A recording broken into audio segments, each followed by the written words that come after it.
Final year படிக்கிறீங்க அப்படின்னா placement எவ்வளோ இம்பார்ட்டன்ட் அப்படின்றது நான் சொல்லவே தேவையில்ல, உங்களுக்கே நல்லாவே தெரிஞ்சிருக்கும். என்னோட அக்கா வந்து 3 months ஆச்சு இந்த ஆப்டிடியூட் படிக்கிறதுக்கு. பட் என்னோட ஃப்ரெண்டு ஒரு மாதத்துலேயே முடிச்சிட்டான். ஹேங்க, நீங்கள் காலேஜ் ஃபைனல் இயர் படிக்கிறீங்க அப்படின்னா பிளேஸ்மெண்ட் எவ்வளோ இம்பார்ட்டன்ட் அப்படின்றது நான் சொல்லவே தேவையில்ல, உங்களுக்கே நல்லாவே தெரிஞ்சிருக்கும். பிகாஸ் நானும் ஒரு final year triple E department தான். என்னோட பேர் அஸ்லம். ஃபஸ்ட்டு வந்து நான் அட்டன் பண்ண கம்பெனி எக்ஸ்பீரியன்ஸ் பற்றி சொல்கிறேன். எனக்கு காலேஜ் ஃபைனல் இயர் ஆரம்பித்து ஒரு 4 month ஆகிருக்கும். ஜஸ்ட்டு ஒரு 5 கம்பெனிஸ் வந்திருக்கு. அதில் வந்து 3 கம்பெனி அட்டன் பண்ணேன். ஓகேங்களா. ஒன்று ஜோவோ அட்டன் பண்ணேன், இன்னொன்று சிடிஎஸ் அட்டன் பண்ணவே இல்லை. அது ரிஜிஸ்ட்ரேஷன்லேயே வந்து இதாகிடுச்சு, ரிஜெக்ட் பண்ணிட்டாங்க. மிச்சம் 2 சாஃப்ட்வேர் கம்பெனி வந்து நான் அட்டன் பண்ணியிருந்தேன். அதில் ஃபஸ்ட் ரவுண்ட்லேயே நான் வந்து எல்லா கம்பெனிலையுமே ரிஜெக்ட் ஆகிட்டேன். அது என்ன தான் கொஞ்சம் சங்கடமாக இருந்தாலும் பட் அதில் நிறைய லெசன்ஸ் நான் வந்து லேர்ன் பண்ணிக்கிட்டேன். ஓகேவா. இப்போ நம்ம பேசுவோம். ஆப்டிடியூட் பார்த்தீங்க அப்படின்னா ரொம்பவே கஷ்டமான ஒன்று. நம்ம ஒன்று பார்த்துட்டு போவோம், ஆனால் வர்றது வந்து வேறு ஒன்றா இருக்கும். இதனாலேயே வந்து மோஸ்ட் ஆஃப் இதில் வந்து நம்ம ஜஸ்ட் சும்மா ஏதாச்சும் ஒன்று கிளிக் பண்ணி விட்டுட்டு நம்ம பாட்டுக்கு வந்துடுவோம். பார்த்தா ரிஜெக்டட் அப்படின்னு சொல்லி வந்திருக்கும். ஃபஸ்ட்டு நம்ம பேர் வந்துருக்காது. நானும் அப்படி தான் பண்ணிகிட்டு இருந்தேன்.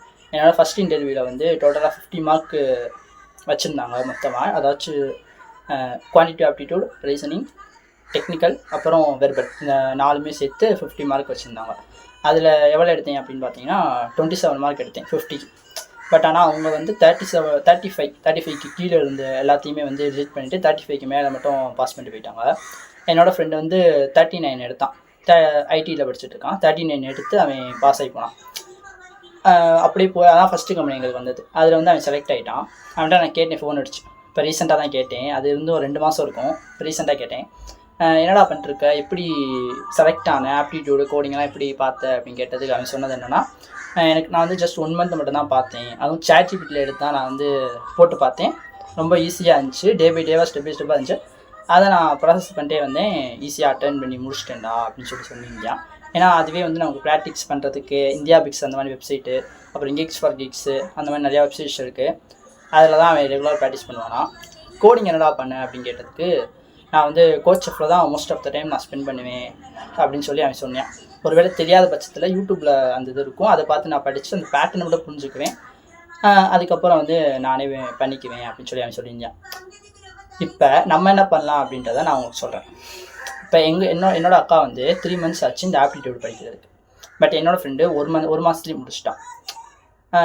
பட் இது என்ன தான் ரொம்ப ஷார்ட் டைம் பீரியடாக இருந்தாலும் இந்த 1 month கன்சிஸ்டண்ட்டாக படிக்கின்றது ரொம்பவே கஷ்டமான விஷயம். நான் வந்து ஆல்ரெடி ஒரு 5 டாபிக்ஸ் படிச்சிருக்கேன். தட் மீன்ஸ் HCLCM, அப்புறம் ஆவரேஜ், அப்புறம் ப்ராஃபிட் அண்ட் லாஸ், இன்னும் 1 டாபிக் படிச்சிருந்தேன். எக்ஸ்ட்ரா டைம் அண்ட் ஒர்க் அந்த மாதிரி டாபிக் படிச்சிருந்தேன்.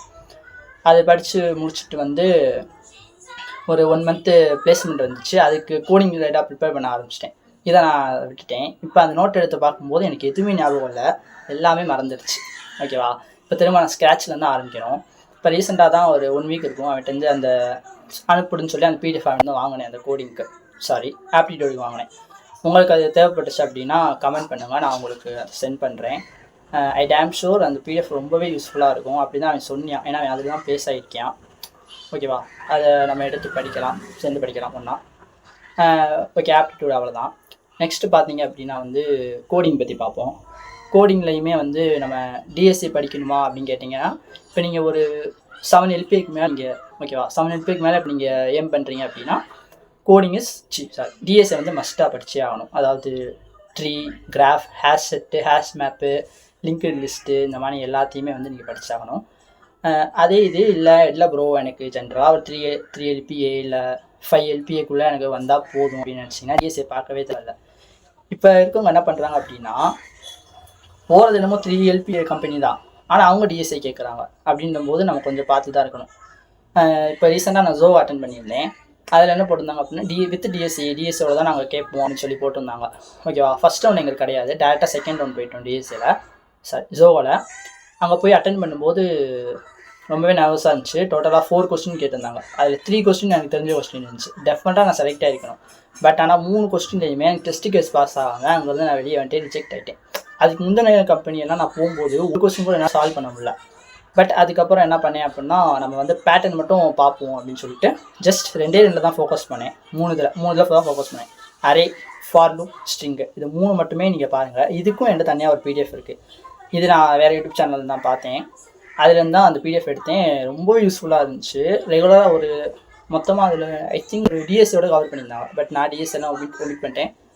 டோட்டலாக ஒரு 50 to 80 கொஸ்டின்ஸ் இருக்கும்னு நினைக்கிறேன். டெய்லி 5 கொஸ்டின்ஸ் பார்த்தாலே நம்ம போதுமானதாக இருக்கும். ஈஸியாக கரெக்ட் பண்ணிடலாம் கோடிங் இன்டர்வியூவை வந்து. நான் இப்போ இப்படி தான் பண்ணிகிட்ருக்கேன். ஒரு 1 வீக்காக தான் இப்போ ஆரம்பிச்சிருக்கேன். ஓகேவா? சேனல் புதுசாக இருக்கீங்க